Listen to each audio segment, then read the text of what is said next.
الله وبركاته نحمده ونصلي على رسوله الكريم اما بعد محترم حاضرین و معزز علماء کرام اور میری پیاری ماں اور بہنوں، آج کی اس مجلس میں یہ بتلانا چاہتی ہوں کہ اسلام نے عورتوں پر کیا کیا رسومات کیے ہیں۔ حضور صلی اللہ علیہ وسلم کی دنیا میں تشریف لانے کے بعد عورتوں کو عجیب و غریب عزت و عظمت ملی۔ قرآن مجید نے اس موضوع عورت کو حقوق واجبات دلوائے۔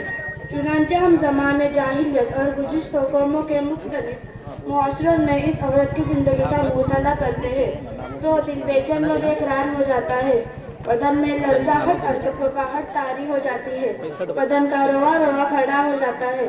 اس بیچاری عورت کو حیوان جانور اور دلتوں سے بھی زیادہ کم درجہ سمجھا جاتا تھا۔ قربان جائے موسم انسانیہ صلی اللہ علیہ وسلم پر کہ آپ اس موضوع عورت کے حالات سن کر ہوتے تو آپ کی آنکھیں نم ہو جاتی، پسینے سے چہرہ انور شرابور ہو جاتا، داڑھی مبارک تر ہو جاتی۔ میری پیاری ماں اور بہنوں، تمہیں معلوم ہونا چاہے کہ اسلام سے پہلے عربوں کی کیا حالت تھی، عربوں کے یہاں عورتوں کا کیا مقام تھا اور اہل عورت عورتوں کے ساتھ کیا سلوک کرتے تھے۔ میری پیاری ماں اور بہنوں، اسلام سے پہلے عورت کی بہت بری حالت تھی۔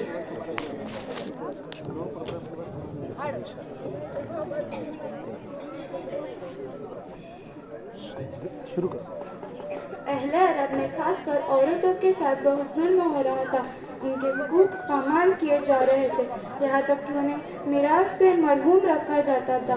شوہر کے انتقال یا طلاق کے بعد اتنی بھی اجازت نہیں تھی کہ اپنے پسند کی نکاح کر سکے، بلکہ بد سے بدتر زندگی گزارتی تھی، ان کی زندگی ازیرن بن کر رہ جاتی۔ اس عورت کے ساتھ ظلم کی کوئی حد باقی نہیں رہتی۔ اگر کسی کے ہاں کوئی لڑکی جنم لیتی تو اسے زندہ درگور کر دیا جاتا تھا، کیونکہ اس کے پیدائش کو نہ صرف منحوس تصور کی جاتی تھی بلکہ باعث ذلت سمجھا جاتا تھا۔ بڑا گھناؤنا اور دردناک منظر ہوتا تھا۔ اہل عرب کو لڑکیوں سے اس قدر نفرت تھی، زندہ درگور کرنا ان کا عام شیوا بن چکا تھا۔ داماد بننا پسند نہیں کرتے تھے، بعض لوگ خرچے و مفلسی کے ڈر سے بیٹیوں کا قتل کر دیتے تھے۔ کبھی ایسا بھی ہو جاتا کہ بے رحم باپ کے ہاتھوں سے بچی بچ جاتی۔ جب وہ بڑی اور سیانی ہو جاتی، والد اس سیانی اور ہوشیار لڑکی کو کسی بہانے سے باہر لے آتا اور ایک گڑھا کھود کر اس میں ڈھکیل کر اس دھبے کو اپنے دامن سے دھل لیا کرتا تھا۔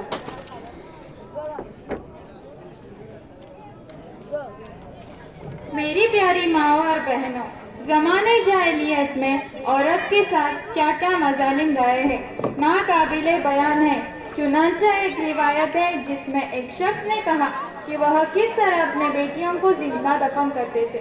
روایت کا خلاصہ یہ ہے کہ حضور صلی اللہ علیہ وسلم کے پاس ایک شخص کا گزر ہوا۔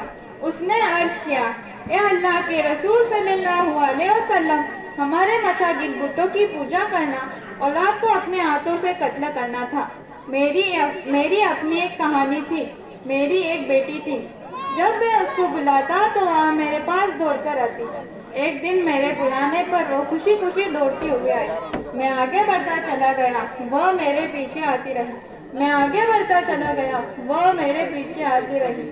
جب میں ایک کنویں کے پاس پہنچا جو میرے گھر سے زیادہ دور نہ تھا، جب میری بیٹی کنویں کے پاس پہنچی تو میں نے اس کا ہاتھ پکڑ کر کنویں میں دھکیل دیا۔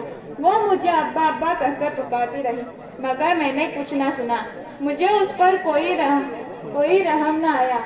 اللہ کے رسول ابا ابا اس کی آخری پکار تھی۔ اللہ کے رسول صلی اللہ علیہ وسلم نے جب یہ درد بھری کہانی سنی تو آپ کی آنکھوں سے آنسو جاری ہو گئے، آپ کی داڑھی مبارک تر ہو گئی، آپ آنسوؤں کو جب نہ کر سکے۔ ایک صحابی نے اس شخص کو ملامت کی کہ تم نے اللہ کے رسول صلی اللہ علیہ وسلم کو غمگین کر دیا۔ اللہ کے رسول صلی اللہ علیہ وسلم نے کہا، اس کو چھوڑ دو، وہ جس مصیبت میں پھنسا ہے اس کا علاج پوچھنے آیا ہے۔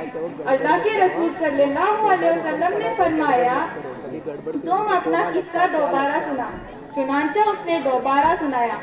آپ کی حالت یہ ہو گئی کہ روتے روتے داڑھی مبارک تر ہو گئی۔ آپ نے اس شخص سے کہا کہ جاؤ، زمانے جاہلیت کے تمام گناہ معاف کر دیے گئے، اب اسلام آ گیا، اسلام نے پچھلے گناہ معاف کر دیے گئے، اب اسلام کے مطابق عمل کرو۔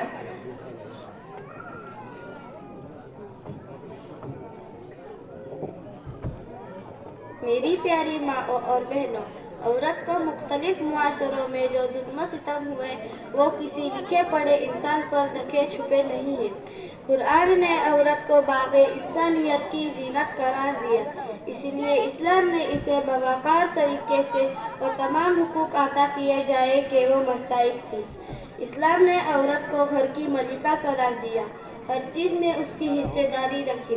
میری پیاری ماں اور بہنوں، اللہ تبارک و تعالیٰ جس طرح اپنے بندوں پر شفقت کرتا ہے اسی طرح اپنی بندیوں پر بھی شفقت کرتا ہے۔ میری پیاری ماں اور بہنوں، عورت کو قوم کی تعمیر کا بہترین معمار قرار دیا ہے۔ اسلام نے اسے ہر قسم کی ذلت و پستی سے نکال کر بام عروج تک پہنچا دیا۔ ماں کے روپ میں، دلہن کے روپ میں، بیٹی کے روپ میں اسے عزت و عظمت سے نوازا۔ چنانچہ کبھی یہ عورت بیٹی بن جاتی، کبھی یہ عورت دلہن بن جاتی اور کبھی یہ عورت ماں بن جاتی۔ وہ برجستہ ہے، وہ خالی دکھانے کے لیے، ان کو نہیں معلوم ہے۔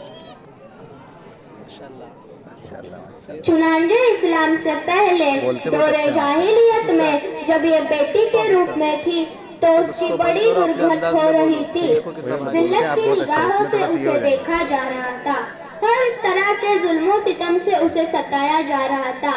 چنانچہ اسلام نے بیٹی کو بلند مقام دیا۔ حضرت ابن عباس رضی اللہ عنہ سے روایت ہے کہ رسول اللہ صلی اللہ علیہ وسلم نے فرمایا، جس آدمی کے پاس بیٹی ہو اور اس نے اسے زندہ دفن نہیں کیا ہو اور نہ ہی اس کی بے عزتی کی ہو اور نہ اپنے لڑکے پر اسے ترجیح آئی ہو تو اللہ تعالیٰ اسے جنت میں داخل کریں گے۔ یہ حدیث لڑکی کی فضیلت پر دلالت کرتی ہے۔ معلوم ہوا کہ عورت کو اللہ نے خوش قسمت بنایا، کوئی معیوب چیز نہیں۔ عورت کو انعام خداوندی سمجھ جانا چاہیے۔ اس طرح نکاح کے بعد بھی عورت کا بڑا اعزاز کیا جا رہا ہے۔ چنانچہ بیوی کو بندی کا مقام نہیں دیا گیا بلکہ اس کو اس کے گھر کی ملکہ کا لقب دیا گیا۔ قرآن نے، اسلام نے عورتوں کو زہریلا سانپ یا بچھو کوئی جانور نہیں بتلایا بلکہ اس کو لباس تشبیہ دی۔ بیویاں تمہاری لباس ہے، تم ان کے لباس ہو۔ میری پیاری ماں اور بہنوں، کسی بیوی کے آنگن میں جب کوئی پھول کھلتا ہے اور جب اس کے کوکھ سے کوئی بچہ جنم لیتا ہے تو اس کو ماں، والدہ، ممتہ جیسے ناموں سے یاد کیا جاتا ہے۔ اس روپ میں بھی اسلام نے عورتوں کو پورے حقوق دیے، ماں کے تقدس کو پورے طور پر بحال کیا بلکہ حکمرانی دی، نگراں بنا دیا۔ ماں گھر کی ملکہ ذمہ دار ہوتی ہے، ماں کے لیے میراث میں بھی حصہ ہے، ماں کے پاک اللہ جنت بتلائی ہے۔ رسول اللہ صلی اللہ علیہ وسلم نے فرمایا کہ جو خدمت گزار بیٹا اپنی والدین پر رحمت اور شفقت کی نظر ڈالتا ہے تو ہر نظر کے بدلے حج مقبول کا ثواب ملتا ہے۔ صحابہ نے عرض کیا، وہ اگر دن میں 100 مرتبہ ایسی طرح نظر بنائے رکھے؟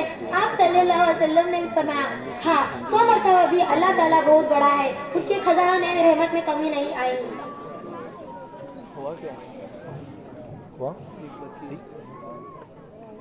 بہرحال ماں کو اللہ نے بہت بڑا مرتبہ دیا۔ خلاصہ یہ ہے کہ جس بیٹی پر ظلم کیے تھے وہی بیٹی بہن بن جاتی ہے، بیوی بن جاتی ہے اور ماں بن کر عظیم درجات حاصل کرتی ہے۔ پوری تقریر کا خلاصہ یہ ہے کہ عورت جس روپ میں بھی آئی ہے اسلام نے اسے وقار دی، عزت دی، کہ کسی بھی معاملے میں عورت کو پیچھے نہیں رکھا۔ اسلام نے عورت کے ساتھ جہاں مشفقانہ رویہ اختیار کیا، اسے کاخ سے کاخ پر بیٹھایا، اس کے زخموں پر مرہم رکھا، اس کی فریاد سنی، جس انداز سے سنا، اس کے بدن پر جس طرح آرام پہنچایا، اس کے جذبات کو جس طرح پاسداری کی اور وحشت و بربریت سے دکھتی ہوئی اس کی سفر نازک کو جس طرح اسلام نے پاک کیا، اسے زندگی دی، سلیقہ دیا، اس عورت کو سماج کا ایک اہم ضرورت بتلایا۔ یہ صرف اور صرف اسلام کی خاص شان ہے، ورنہ دوسرے مذاہب نے اس کا آشچریہ اثر بھی پیش نہیں کیا، دوسرے مذاہب کی ہوا تک بھی نہیں لگی۔ اسلام کی برکت کے لیے، اسلام کی طے شدہ نظام کے لیے اسلام ہی کی آمدنی کا نتیجہ تھا کہ لوگوں کے احوال بدل گئے۔ میری ماں اور